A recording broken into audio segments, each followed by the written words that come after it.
আসসালামু আলাইকুম ওয়া রাহমাতুল্লাহি ওয়া বারাকাতুহু। সম্মানিত দর্শক ও শ্রোতা মণ্ডলী, আপনারা কেমন আছেন? আশা করি আপনারা আল্লাহ তাআলার অশেষ রহমতে নিরাপদে আছেন এবং সুস্থ আছেন।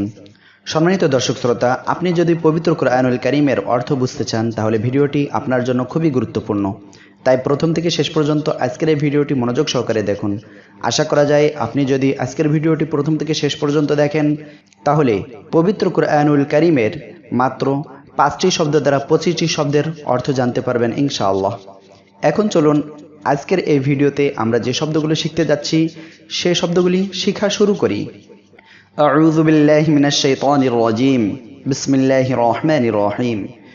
প্রথমে আউযু বিল্লাহ বিসমিল্লাহ পড়ার পরে রব্বি জিদনি ইলমা, রব্বি জিদনি ইলমা, রব্বি জিদনি ইলমা তিনবার পড়বেন। তারপরে দুরূদ শরীফ পড়বেন সাল্লাল্লাহু আলাইহি ওয়াসাল্লাম, সাল্লাল্লাহু আলাইহি ওয়াসাল্লাম। তারপরে আবার আউযু বিল্লাহ বিসমিল্লাহ বলবেন।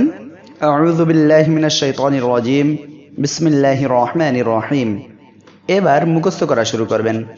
কাফ ফা পেশ কুফ, র দুই পেশ রুন, কুফরুন, কুফরুন। শব্দটি মাজদার বা মূল শব্দ। এর অর্থ হলো অস্বীকার করা। কুফরুন এর অর্থ অস্বীকার করা। আপনারা বারবার পড়ে শব্দগুলি মুখস্থ করবেন।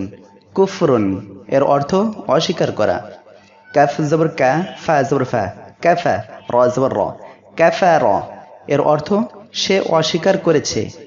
এই শব্দটি অতীতকালীন ক্রিয়া। কাফার, সে অস্বীকার করেছে। ইয়া কাফ জবর ইয়াক, ফা পেশ ফু, র পেশ রু, ইয়াক ফুরু, ইয়াক ফুরু। এর অর্থ সে অস্বীকার করছে বা করবে।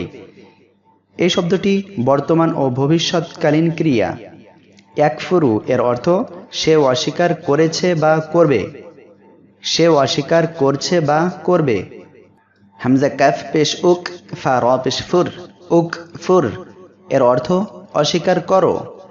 উক ফুর এর অর্থ অস্বীকার করো। এই শব্দটি আদেশসূচক শব্দ। উক ফুর অস্বীকার করো। কাফ আলিফ জবর কা, এক আলিফ টান, ফা জরফি, কাফি, র দুই পেশ রুন, কাফিরুন। এর অর্থ অস্বীকারী। কাফিরুন এর অর্থ অস্বীকারী। এটি কর্তাবাচক ক্রিয়া। কাফিরুন এর অর্থ অস্বীকারী।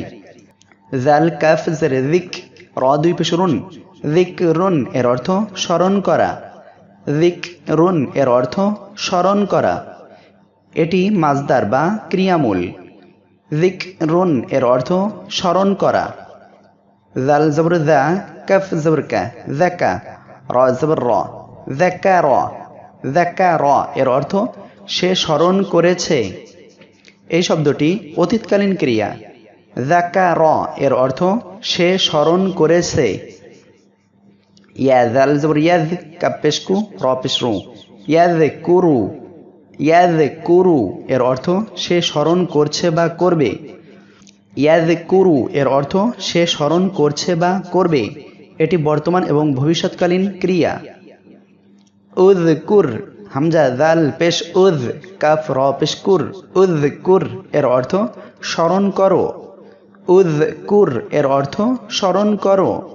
এটি আদেশসূচক শব্দ। উযকুর এর অর্থ স্মরণ করো। জাল আলিফ জবর যা, কাফ জের কি, যাকি, র দুই পেশ রুন, যাকিরুন। এর অর্থ স্মরণকারী। যাকিরুন এর অর্থ স্মরণকারী। যাকিরুন এর অর্থ স্মরণকারী। র ঝা জের রিজ, কফ দুই পেশ কুন, রিজকুন। এর অর্থ রিজিক দেওয়া। রিজকুন এর অর্থ রিজিক দেওয়া। এটি মূল শব্দ। র জবর র, ঝা জবর ঝা, রঝা, কফ জবর ক, রঝা ক। এর অর্থ সে রিজিক দিয়েছে। রঝা ক এর অর্থ সে রিজিক দিয়েছে। ইয়া র জবর ইয়ার, ঝা পেশ জু, কফ পেশ কু, ইয়ার জুকু। এর অর্থ সে রিজিক দিচ্ছে বা দিবে।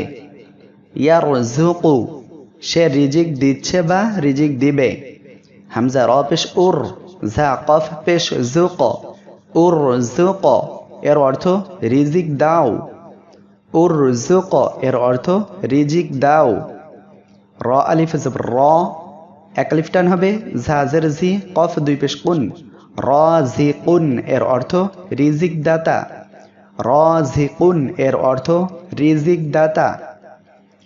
রাযিকুন এর অর্থ রিজিক দাতা। দাল পেশ দু, খ ওয়াও পেশ খু, এক লিফ টেন, লাম দুই পেশ লুন। দুখুলুন এর অর্থ প্রবেশ করা। এটি মাজদার বা ক্রিয়ামূল। দুখুলুন এর অর্থ প্রবেশ করা। দাল জবর দা, খ জবর খ, দা খ, লাম জবর লা, দা খলা এর অর্থ সে প্রবেশ করেছে। দা খলা এর অর্থ সে প্রবেশ করেছে। ইয়া দাল জবর ইয়াদ, খ পেশ খু, লাম পেশ লু, খুলু, ইয়াদ খুলু এর অর্থ সে প্রবেশ করছে বা করবে। ইয়াদ খুলু এর অর্থ সে প্রবেশ করছে বা করবে। হামজা দাল পেশ উদ, খ লাম পেশ খুল, উদ খুল এর অর্থ প্রবেশ করো। উদ খুল এর অর্থ প্রবেশ করো। দাল আলিফ জবর দা, এক আলিফ টান, খ জের খি, দা খি, লাম দুই পেশ লুন, দাখিলুন এর অর্থ প্রবেশকারী। দাখিলুন এর অর্থ প্রবেশকারী। আইন বা জবর আব, দাল দুই পেশ দুন, আবদুন এর অর্থ ইবাদত করা। আবদুন এর অর্থ ইবাদত করা। আইন জবর আ, বা জবর বা, আবা, দাল জবর দা, আবাদা এর অর্থ সে ইবাদত করেছে। আবাদা এর অর্থ সে ইবাদত করেছে। ইয়া আইন জবর ইয়া, বা পেশবু, ইয়াবু, দাল পেশদু, ইয়াবুদু এর অর্থ সে ইবাদত করছে বা করবে। ইয়াবুদু এর অর্থ সে ইবাদত করছে বা করবে। হামজা আইন পেশ ও, বা দাল পেশ বুদ, উবুদ এর অর্থ ইবাদত করো। উবুদ এর অর্থ ইবাদত করো। আইন আলিফ জবর আয়া, এক আলিফ টান, বা জবর বি, আয়া বি, দাল দুই পেশ দুন, আয়াবিদুন এর অর্থ ইবাদতকারী। আয়াবিদুন এর অর্থ ইবাদতকারী। সম্মানিত দর্শক শ্রোতা, আজকের এই ভিডিওতে যে 5টি শব্দের মাধ্যমে 25টি শব্দ শিখলাম আমরা, এই 5টি শব্দের মাধ্যমে 25টি শব্দ অবশ্যই আপনারা মুখস্থ করবেন ইনশাআল্লাহ।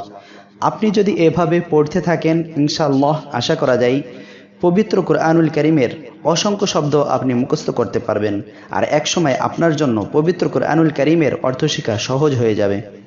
সম্মানিত দর্শক শ্রোতা, আপনারা যারা বিগত পর্বগুলি দেখেননি, আই বাটনে লিঙ্ক দেওয়া আছে, আপনারা আই বাটনে ক্লিক করে বিগত পর্বগুলি দেখে বিগত পর্বে যে শব্দগুলো মুখস্থ করা হয়েছে, শেখা হয়েছে, ওই শব্দগুলো আপনারা দ্রুত মুখস্থ করে নেন। আশা করা যায় অতি দ্রুত আপনারা পবিত্র কুরআনুল কারীমের অসংখ্য শব্দের অর্থ জানতে পারবেন। এত সময় মনোযোগ সহকারে ভিডিওটি দেখার জন্য অসংখ্য ধন্যবাদ। পরবর্তী ভিডিওতে আবার আপনাদের সাথে কথা হবে। ততক্ষণ আপনারা নিরাপদে থাকুন, সুস্থ থাকুন। আসসালামু আলাইকুম ওয়া রাহমাতুল্লাহি ওয়া বারাকাতুহু।